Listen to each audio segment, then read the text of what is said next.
Halo Bapak Ibu semuanya, ketemu saya lagi dengan Dr. Roni Tamba di channel Anak Sehat dan Berkualitas.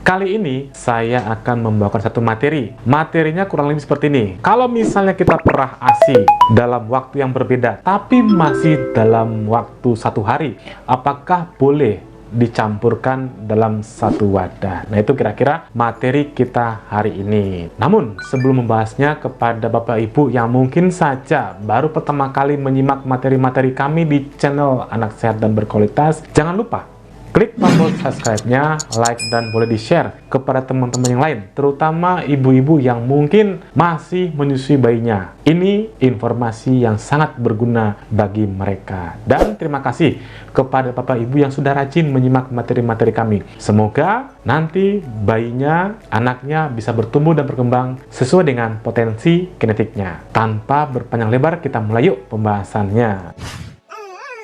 Sebenarnya yang paling ideal adalah menyusui. Kalau menyusui itu artinya langsung, atau dalam istilah bahasa Inggrisnya adalah direct breastfeeding. Karena memang perbedaan direct breastfeeding dengan memberikan ASI, yaitu ASI perah, itu ada bedanya. Misalnya dari aspek bondingnya, dari aspek kebersihannya, dari aspek yang namanya komposisi dari nutrisinya, dan juga antibodi atau sel-sel yang lain tentu berbeda. Jadi ini pemahaman yang harus kita samakan, bahwa menyusui itu adalah keadaan yang paling ideal di antara memberikan hanya sekedar ASI saja. Tetapi ada juga indikasi-indikasi tertentu sehingga memungkinkan ibu-ibu memerah ASI dan memberikannya pada bayinya. Misalnya keadaan bayi yang lahir prematur, atau bayinya sedang sakit, atau juga misalnya si ibunya yang sakit, atau paling banyak adalah indikasi ketika keadaan ibunya kembali bekerja. Tentu selama ibu bekerja, nanti bayinya di rumah maka diberikan ASI perah, maka si ibunya terindikasi untuk melakukan pemerahan ASI supaya ada stok ASI yang diberikan pada bayinya dikala ibunya sedang bekerja.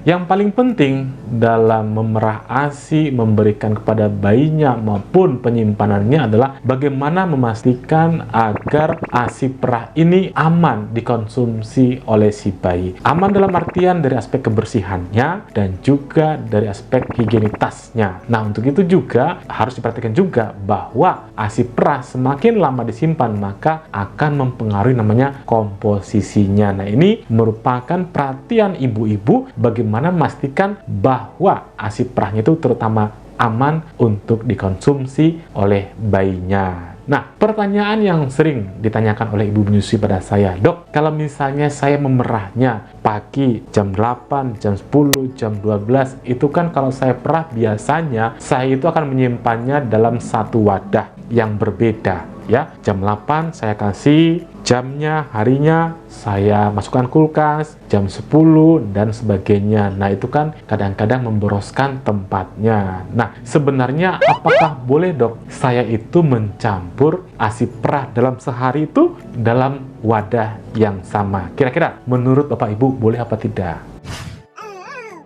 Menurut banyak literatur, terutama American Academy of Pediatry, itu merevisi statementnya bahwa ASI perah yang dikumpulkan, yang diperah dalam satu hari atau 24 jam, itu siogianya masih bisa dijadikan satu atau dicampur dalam satu wadah yang sama. Jadi, kalau misalnya ada ibu bertanya, boleh apa tidak? Jawabannya adalah boleh. Tetapi kita tidak boleh berhenti pada statement atau jawaban boleh. Kita harus lihat apakah yang harus kita perhatikan ketika kita memutuskan hal ini. Perhatian kita pertama adalah apakah ASI perah yang sudah kita perah tadi ada kemungkinan tertular atau yang namanya terkontaminasi. Bagaimana keadaan yang kemungkinan terkontaminasi? Misalnya ini sudah diletakkan di meja atau di wadah terbuka, atau misalnya wadah yang tertutup tapi suhunya itu sudah di atas 28 atau 30 atau suhu ruangan lah gitu ya, dalam waktu lebih dari 2 jam, dan kadang-kadang mungkin dibuka. Nah, ini adalah resiko terkontaminasi, sehingga hati-hati, tidak perlu atau mungkin tidak usah dicampur dalam satu wadah. Nah, ini yang perhatian pertama. Yang kedua adalah pada keadaan bayi prematur. Kita tahu bahwa bayi prematur itu sistem tubuhnya masih belum sempurna, termasuk sistem kekebalan tubuhnya. Nah, maka sedikit saja kuman pada mereka itu akan mengakibatkan yang namanya bayi itu sakit karena gampang terinfeksi. Nah, untuk menghindari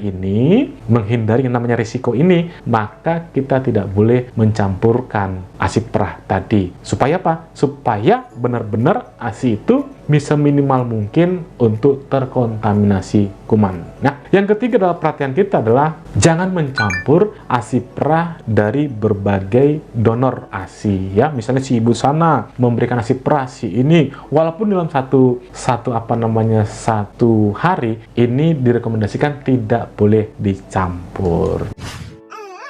Sekarang topik atau pembahasan kita adalah bagaimana cara yang aman untuk mencampur tadi. Nah, saya kasih tipsnya. Yang pertama adalah pastikan kebersihannya terjaga, ya. Dari mulai memerahnya, wadahnya juga harus bersih dan steril, dan juga penyimpanannya. Nah, kalau misalnya yang sebelumnya sudah kita masukkan di kulkas, ya, pagi-pagi, yang sore-sorenya mau kita campur, bagaimana caranya? Yaitu habis diperah, itu kan masih hangat tuh. Maka jangan langsung dicampurkan dengan ASI perah yang sudah ada dalam kulkas. Maka kita usahakan agar suhu dari ASI perah yang baru tadi itu seminimal mungkin itu perbedaan yang namanya suhu dengan ASI perah yang akan kita campurkan. Caranya bagaimana? Ya udah, kita masukkan dulu ASI perah yang baru kita perah tadi dalam kulkas, lalu kita akan campurkan. Seberapa lama? Kurang lebih 30 sampai 60 menit. Tujuannya adalah supaya tidak ada perbedaan suhu yang signifikan. Kalau terjadi perbedaan suhu yang signifikan itu, maka ASI yang lama itu dia akan hangat secara tiba-tiba, itu membuat potensi yang namanya kerusakan dari ASI perah yang lama.